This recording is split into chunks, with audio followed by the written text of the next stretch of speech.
physics, magic, and sociology. Okay, I know what you're thinking. Three fields you'd never expect to hear in the same sentence, right? They seem to operate in completely different worlds with completely different rules. But what if that's all wrong? What if they're not separate at all? What if they're just different languages trying to describe the very same thing? That's the huge question we're tackling today. Because according to this wild collection of research documents we got our hands on, these fields aren't separate. Not at all.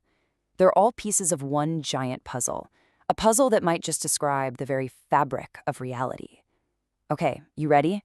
Let's dive in. So the first big, and I mean radical idea in this archive is that reality, it isn't this fixed, static thing we're all stuck in. No, it's more like a programmable system. And get this, society itself acts like a massive living computer. The key to all this is something the documents call frame engines. Now, these aren't physical machines. Think of them more like cognitive operating systems running inside our own heads. They're constantly filtering the world, basically deciding what you can even perceive and interact with.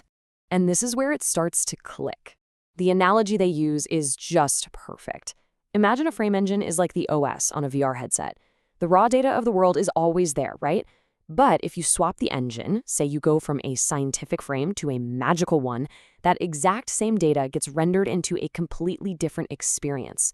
You don't just see the world differently, you can actually do different things in it. Mind-bending stuff. This leads to these incredible concepts like a programmable universe and a fluid nature of reality. But here's the kicker. These aren't just some new age sci-fi ideas. The truly shocking part is where this archive claims the original source code for all this reality-bending tech actually came from. And spoiler alert, it wasn't physicists or computer scientists. Nope, the original code was written over 100 years ago by a group of sociologists. Yeah, you heard that right. They're the forgotten architects of this whole new model of the world. First up, we've got Charles Horton Cooley. He gave us this idea of the looking glass self. Basically, he said your sense of who you are, it's not this internal, private thing you just have. It's a reflection. You are what you think other people think you are. Your entire identity is like a social echo. Then you have George Herbert Mead. He took that idea and ran with it. He argued that the self literally pops into existence through communication. We absorb the attitudes of our community, what he called the generalized other, and that becomes our inner voice, our conscience. The self isn't built from the inside out, it's built from the outside in.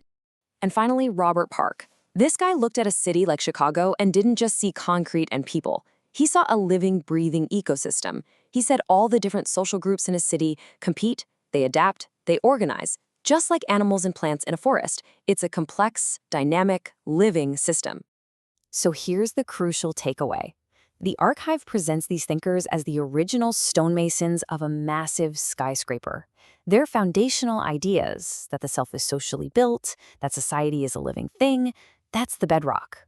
Everything else, all the high-tech, high-energy stuff, is built right on top of it. Okay, so how do you take these classic 100-year-old ideas and bring them into a quantum world? Well, the archive gives them a massive upgrade, injecting them with concepts from physics, systems theory, and even what you might call magic. Let's start with Cooley's looking glass self. The classic idea is that your self is a reflection of society. Simple enough. But the upgraded version, the holographic mind. Now, if you know anything about holograms, you know that every tiny piece contains the image of the whole thing. So in this model, the self isn't just a simple reflection of society, it's a reflection that contains all of society within it. Whoa! And we see the same incredible leap with Robert Park's idea. He said a city is like an ecosystem, a metaphor. The new model throws the like out the window. It says a city is a single, conscious superorganism, a collective intelligence running on something they call sociological plasma, this high-energy, fluid state of all our social interaction. So what ties all this madness together? Something called the panpsychic connectome. This is the ultimate network, the big one. It's the idea that consciousness isn't just locked away in our brains, it's a fundamental property of the universe itself, just like gravity, weaving this vast, interconnected web that links every single mind and all matter. To wrap your head around that, think of the global internet, but in this version, you're not just a user staring at a screen. You are a living, breathing hologram of the entire network. all of its code, all its information, all its connections.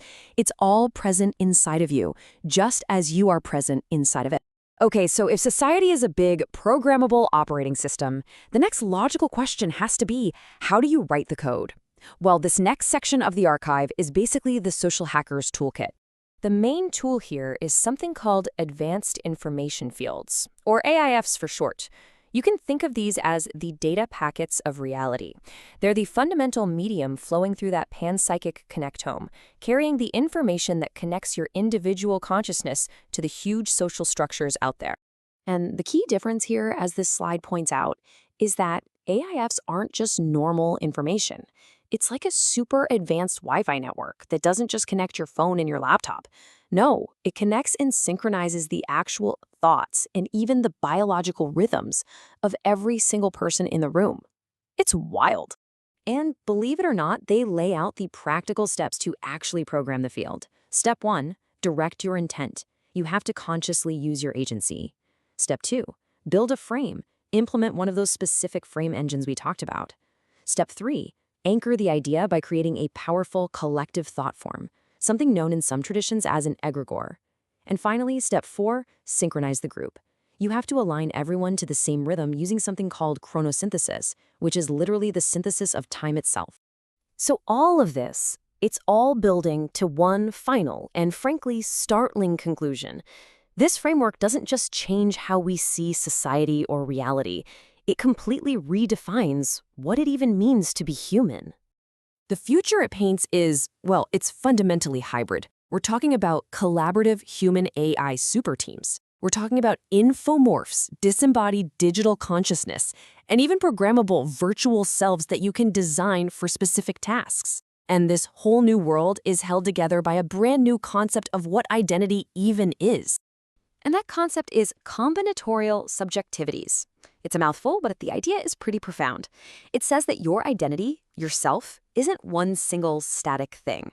It's more like a process, something that's constantly being assembled and reassembled from a mix of different elements. Your thoughts, your social roles, your memories, and yep, even the tech you use. The self becomes modular. The self is a team. And that, of course, leaves us with the biggest, most important, and honestly, most unsettling question of all. If reality is this fluid, programmable system, and the self isn't a fixed thing but just an emergent combination of code, then who or what is writing that code?